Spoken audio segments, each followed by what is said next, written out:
Salam friendships! So I just want to share my honest review about this aesthetic dish rack. I bought it last year sa Orange app kasi I saw it sa isang vlogger. So nagandahan talaga ako kasi ang lakas niya maka-Korean vibes eme. I bought it for almost 2,000 pesos.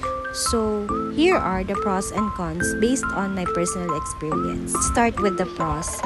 First is very easy to assemble niya. It will only take you just a few minutes para mabuo.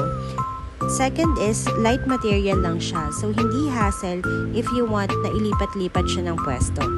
Third is, easy to detach yung mga parts niya for cleaning. And, magnetic na rin yung doors and wooden na rin yung handle. At syempre, very aesthetic.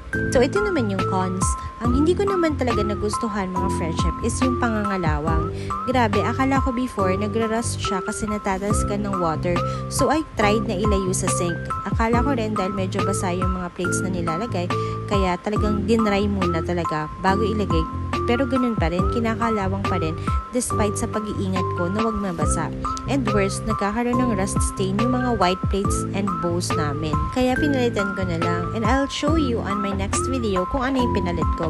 So anyway, this is just my point of view ha. It's still up to you if you want to buy this kind of dish rack. So that's it for this video. Follow for more honest reviews. Shukran for watching.